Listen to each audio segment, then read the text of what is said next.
The Torah, or what is called the Bible, is a divine work, written by God, dictated by God.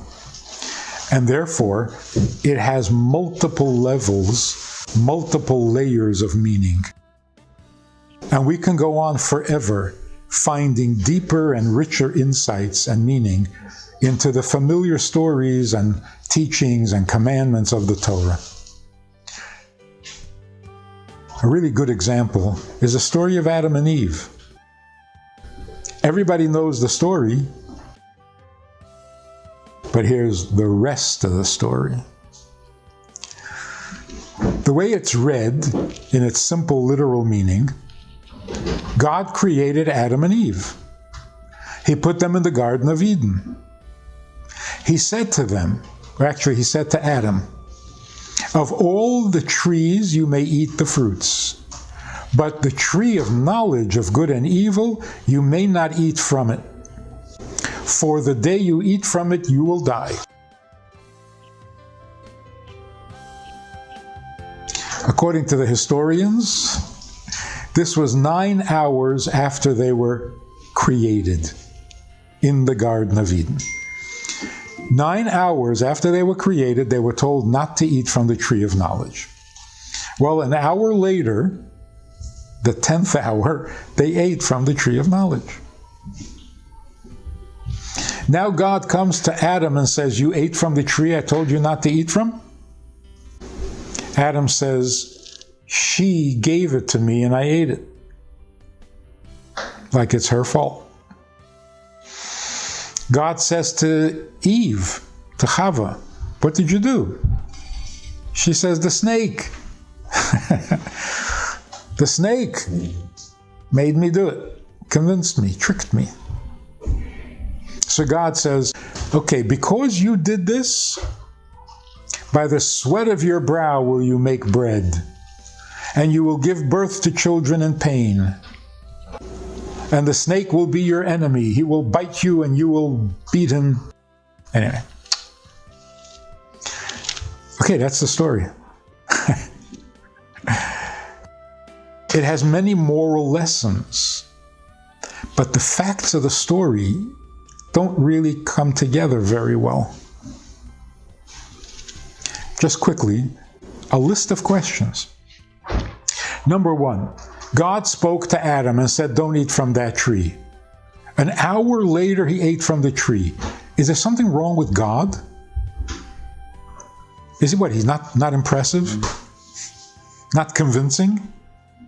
You can dismiss him an hour later? It's not like Adam wasn't sure that God meant him. You imagine Adam saying, "Are you talking to me?"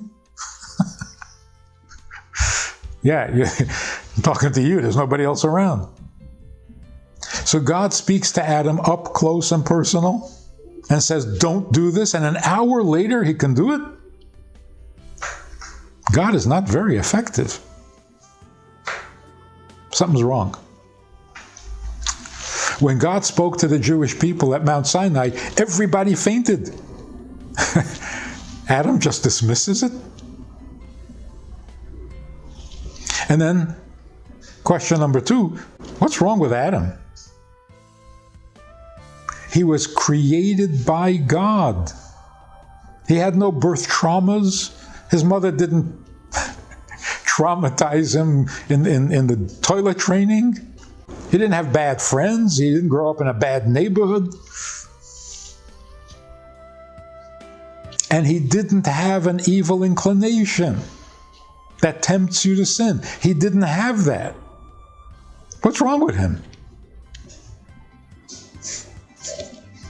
Then you find out that the tree was actually a fig tree.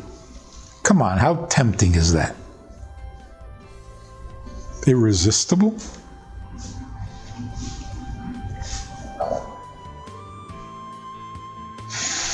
Next question. God says to Adam, "The day you eat from that tree, you will die." Was death a threat? Did it mean anything to Adam at all? He was 9 hours old. Okay, he had the maturity of a 20-year-old. But he was 9 hours into life. Did he already have a survival instinct? Did he even know what death meant? Nothing ever died. That's strange. Next question. What kind of a mixed message is it to say, don't eat from the tree, for the day you eat from it, you'll die? There's a day when I will eat from it? See, it doesn't say if you eat from it. It says the day you eat from it, you'll die. Confusing. Next question. God asks him, you ate from the tree I told you not to eat from. He blames her.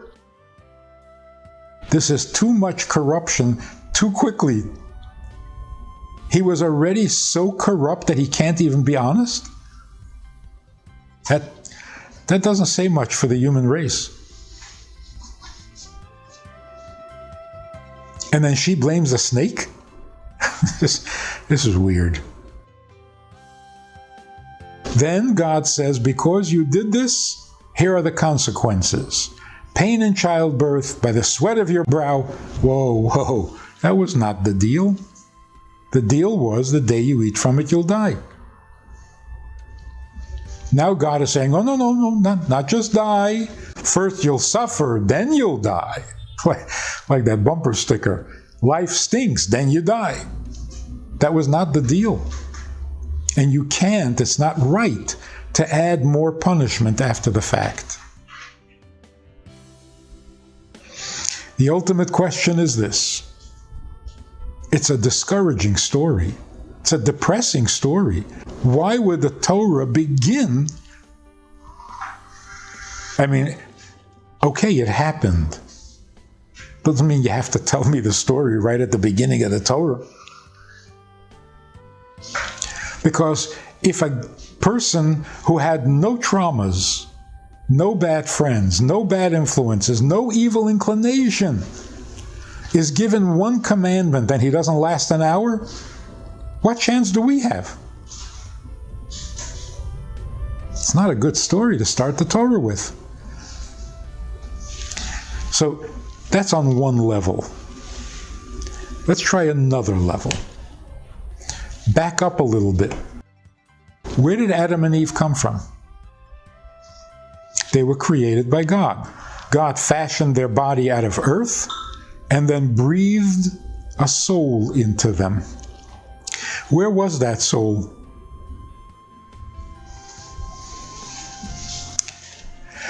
So the story begins. There were two souls in heaven, a male and a female, and God said to them, I'm going to send you down to the lowest of all possible worlds, invest you into a physical body made out of earth, and you're going to elevate that world, the lowest of all worlds, and make it holier and more godly than heaven. Yes, they accepted the mission. Now they open their eyes. They're in the Garden of Eden. God says to Adam, of all the trees you may eat, but not this one. Now, just picture them sitting there, puzzled. We're supposed to fix this world, elevate it. All the trees are kosher, they don't need elevating. There's one tree that is not so kosher, something's wrong with it. It needs fixing, but we're not allowed to eat it. So what are we doing here? What happened to our mission? Where's our job? They were puzzled. And then Adam said, it's quite confusing. Did God said not to eat it, or did he say someday you will eat it? Because he said the day you eat from it, you'll die.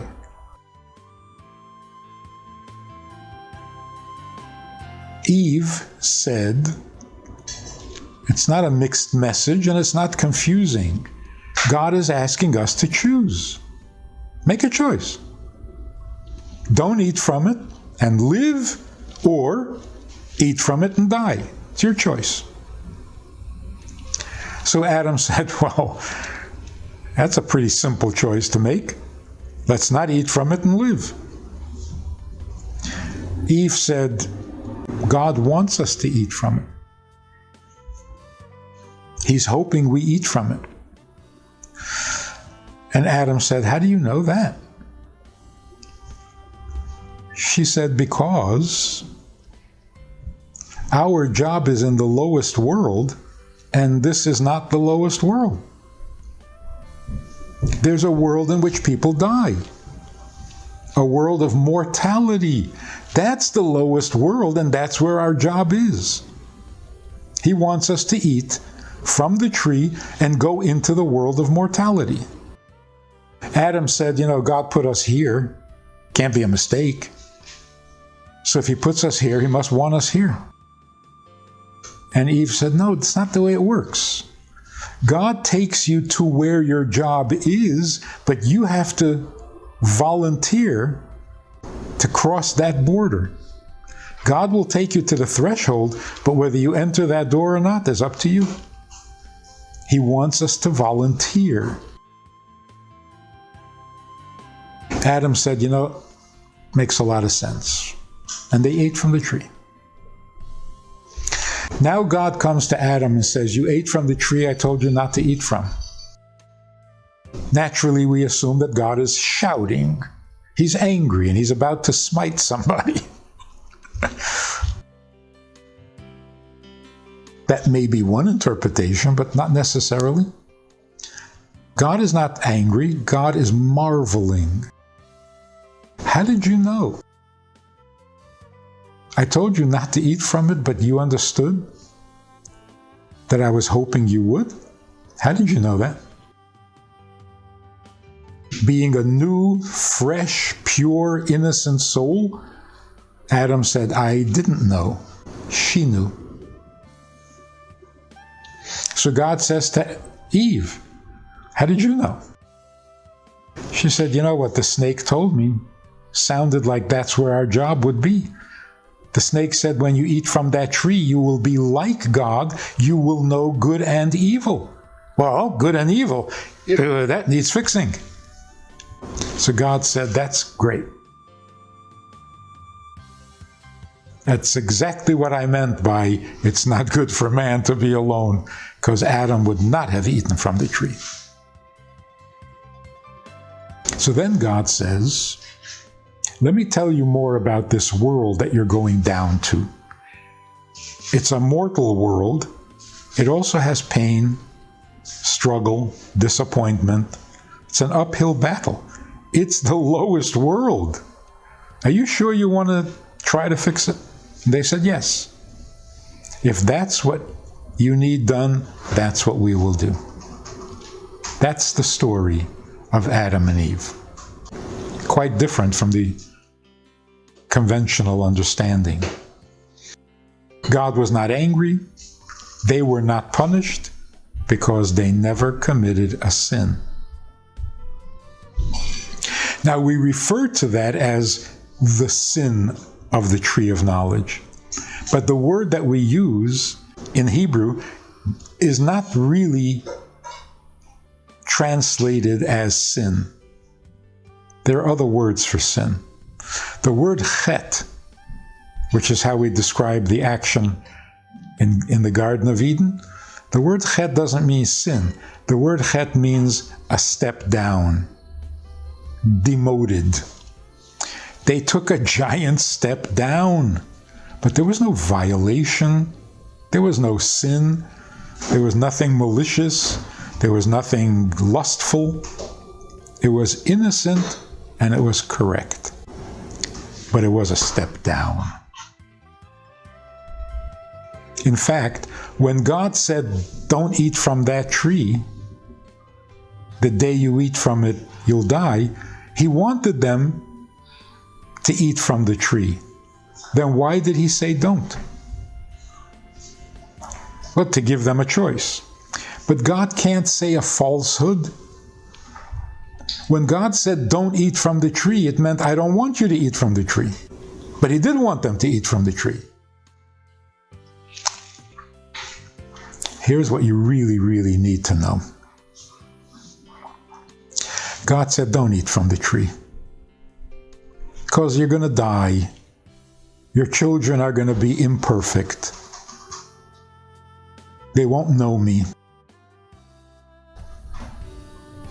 I don't want this to happen. But I'm hoping you do it, because otherwise the vast eternal plan will never be fulfilled.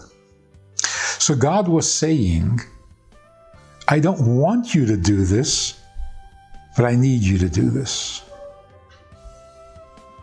Like a king sending his army off to war. If he's a good king, he doesn't want to. He hates it. But has to happen. So when God said, don't eat from the tree, he meant, I really don't want this to happen, but I hope you eat from the tree because it has to happen. What does this tell us about God? He's not sitting up there in heaven, unaffected, invulnerable, untouched by anything that happens to us, and he just watches us to see when he should smite us. That's not God. God made an investment in creation. Like a man getting married. He has to make some sacrifices. He has to give up a lot of stuff. But how else is he going to have a soulmate? So God sacrifices, does things against his own will, goes out of his comfort zone in order to have this creation, which is a relationship. And that's why everything we do is so important to him. So it touches him, it affects him, gives him pleasure, gives him pain. You say, how can God have pleasure? How can God have pain? Yeah, not the way we do. Our pleasure is feeble and our pain is pathetic. His pain is infinite and his pleasure is eternal. Of course, he's more than us, not less, but it's worth it. If we do this, it will be worth it. And that was Eve's wisdom. She understood this. She heard God. Adam was so impressed with God that he didn't hear. He didn't hear it. How is it that she understood that they were not in the lowest world and they had to volunteer? And he missed it. He missed it because he was so overwhelmed by God's greatness that he didn't hear God's vulnerability. She heard it. And thanks to her, we are busy all these years elevating the world, fixing the world, fighting the injustices, setting things right to the best of our ability. And she was confident that her children will be able to do this. It's a huge compliment. So you see how a story can be viewed on a simple level, on a deeper level, on a profound level. Every story in the Torah is that way.